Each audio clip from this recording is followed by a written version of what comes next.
Alors en 79, Berger et Plamondon t'ont proposé Starmania. Oui. T'as refusé. T'as dit qu'est-ce que c'est cette comédie musicale française? T'es bien informé. Je sais tout.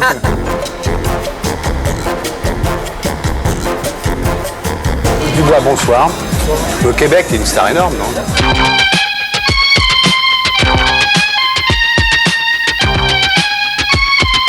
Tu remplis des stades avec 30 000 personnes, il paraît, c'est vrai ça? Mais il y a aussi dans le contexte, tu sais, ces espèces de fêtes estivales, d'été, quoi. Où, à un moment donné, on rencontre, je sais pas, 50, 60 000 personnes sur un show. Ou alors il est arrivé où on a fait des spectacles en plein centre de la ville de Québec, puisqu'on parle du Québec, et où on a rencontré, je sais pas, 45 000 personnes. Ouais. Mais il y a une espèce de magie où on arrive avec les motos, comme ça. J'ai mélangé, si tu veux, un peu les mémés avec les motards, les enfants avec les freaks. Tout le monde t'adore là-bas, on te pardonne tout, il paraît.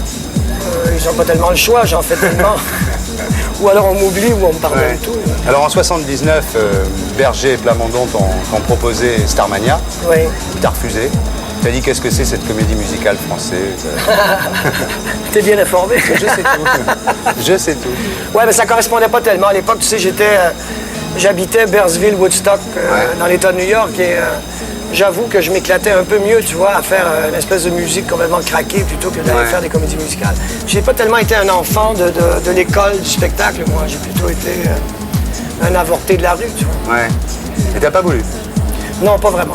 Par contre, t'es venu à Paris enregistrer le blues du businessman. Oui, parce qu'à l'époque, j'avais reçu donc un téléphone qui m'offrait de faire cette chanson et j'avais demandé, vous voulez me l'envoyer quand même, histoire que je l'écoute? Ils m'ont dit non, mais viens à Paris, ça tombait bien, j'avais besoin de 2 semaines de vacances. Et je suis venu écouter, ça m'a plu, c'est une chanson qui m'a beaucoup plu. Donc j'ai eu beaucoup de plaisir à l'enregistrer. Bon, et maintenant, C'est devenu un tube énorme en plus par toi au Canada, non? Oui, là-bas, oui. C'est un hymne national. Ouais, c'est peut-être un peu exagéré, mais disons que c'est quand même un classique, si on veut. C'est quelque chose qui est très établi et que tout le monde connaît. À tel point d'ailleurs qu'ils n'ont jamais fait la relation entre Starmania et cette chanson. Ah bon, d'accord. Alors en 82, tu as eu des problèmes. De drogue, faut bien le dire. Oui, ça m'est arrivé. Qu'est-ce qui s'est passé? Ben, ça m'est arrivé il y a plusieurs années d'ailleurs d'avoir des problèmes de drogue, mais disons qu'en 82, ça a donné un peu plus cher. Qu'est-ce que tu avais fait? Ben, disons que je me suis trouvé à la mauvaise place au mauvais moment, non? Ouais. Et donc, ce que j'ai fait, je me suis fait prendre. Il y a seulement une chose qu'on peut pas faire dans la drogue, c'est se faire prendre. Ouais, mais tu t'es fait prendre, je veux dire, consommer, ils disaient rien, non? Oui, non, ils disent beaucoup, ça dépend qui on est. On a un peu fait une espèce d'exemple public. Ah ouais? Ah oui, évidemment. C'est plus cher. T'en prenais beaucoup? Beaucoup. J'avoue que peut-être quelque part, dans un sens, ça a peut-être été une espèce de bouée de sauvetage malgré moi. Tu sais. Ouais. En fin de compte, que ce truc me soit arrivé, ça m'a un peu sauvé la vie. Ouais. Ça fait un peu genre violon, mais c'est une réalité. T'avais commencé jeune? Pas vraiment, non. Ça dépend de ce dont on parle. Il y a des choses qui, pour moi, ne sont pas de la drogue, il faut s'entendre. Mais ce qu'on appelle les hard drugs, moi, j'avais commencé quand même autour de 23-24 ans. Ouais. Tu prenais de l'héroïne ou de la cocaïne? Les deux. Les deux mélangés? Oui, du speedball. Je vois que tu connais ça très bien. Tu prenais beaucoup? Beaucoup. Et finalement, je pense que rendu à cette quantité-là, c'est plus très drôle. C'est vraiment l'enfer. Alors, évidemment, ça a été comme une espèce de renouveau merveilleux. Le peu de tôle que j'ai fait, si on considère que 2 ans, c'est pas beaucoup. Parce que bon, ça a mis quand même un certain temps avant de revenir de tout ça. Mais ça a provoqué des ratés dans ta carrière, c'est-à-dire... Mais je sais pas, par exemple, on t'attendait sur scène, t'arrives en retard, par exemple, c'est à cause de ça? Non, je pense que j'en avais rien à faire. Hein? J'étais pas très préoccupé, si on veut, par la carrière. J'ai jamais été un enragé arriviste du métier. Maintenant, d'ailleurs, on m'engueule encore beaucoup. Même si je suis plus un drogué, j'ai quand même gardé ce côté... pas de m'en foutre, mais pour moi, la liberté est la chose la plus importante au monde. Et t'as fait quoi pendant ces 2 ans en tôle? Ben, j'ai écrit. C'est fabuleux. Il s'agit finalement de se dire, j'ai fermé la porte à clé. Et non pas, on m'a enfermé. Fallait pas être trop nombreux dans la cellule, quand même. On n'est pas beaucoup. Ah bon? On est tout seul dans les cellules. Ah, au Canada, vous êtes tout seul? Sur 2 ans, oui. Si on passe 15 jours, alors là, on fait ça en groupe. On appelle ça les groupes thérapeutiques. Oui, alors justement, en parlant de groupe thérapeutique, c'est vrai que tu as fait une analyse collective? J'ai donné aussi dans la thérapie. C'est quoi? C'est une thérapie de groupe, c'est un peu basé, si on veut, sur... C'est très ancien comme méthode. C'est peut-être... Il y a un endroit qui s'appelle Des Top à New York, qui est en plein centre, où on appelle Needle Park. C'est-à-dire que par la vitre, par la fenêtre, tu vois des junkies dans le parc, pendant que toi, tu es en train de te désintoxiquer.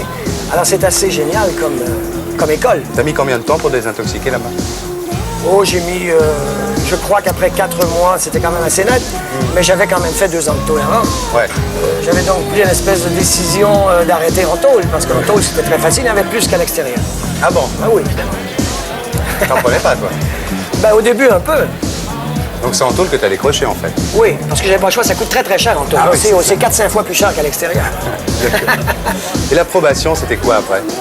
Mais l'approbation, elle est encore là d'ailleurs. Ah non, parce que l'approbation, t'avais pas le droit de quitter Ah non, non, c'est faux. Montréal. Non, non, j'avais pas le droit d'aller aux États-Unis. Ah bon?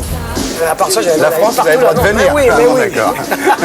Les drogués canadiens ont le droit de venir en Ah France. ben oui, ouais. Ils n'ont pas les le droit drogués de- du monde entier ont le droit de venir en France. Ça s'est passé comment alors? T'avais pas le droit de parler aux journalistes, c'est vrai? Effectivement, oui, plus que ça, on était sur un huis clos, si tu veux, Ouais. complètement fermé, complètement en dehors de tout.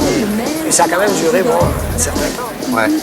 Mais ça a été une expérience fabuleuse. J'ai pas vécu ça, si tu veux, avec amertume. Finalement, au bout de tout ça, j'ai rencontré d'abord des gens qui ont vécu des choses beaucoup plus dures que moi. Et ça a été quelque chose de fabuleux. Une fois que c'est terminé, évidemment, parce que pendant qu'on le vit, c'est un peu dur. Mais une fois que c'est passé, tout ça, je crois que c'est très enrichissant. Évidemment, je souhaite à personne de vivre Mais à ça. l'époque où t'en prenais, tu as laissé tout ton pognon, quoi. Ah ouais, beaucoup. Toutes les royalties du blues, du Plusieurs businessman. disques d'or et de platine y ont passé, oui. Alors t'as refait le blues du businessman avec des nouveaux musiciens, c'est quoi Ouais. alors? C'est Raconte. complètement une autre approche aussi, c'est complètement autre chose. C'est vraiment quelque chose de plus... Il me semble que c'est plus blues rock. Ouais. C'est beaucoup plus mon concept aussi. C'est un peu dans ce style que je le faisais déjà dans les spectacles et tout. Il faut dire que dans le contexte de la comédie musicale, c'est quelque chose d'assez statique, très dur, comme ça qui va avec le personnage.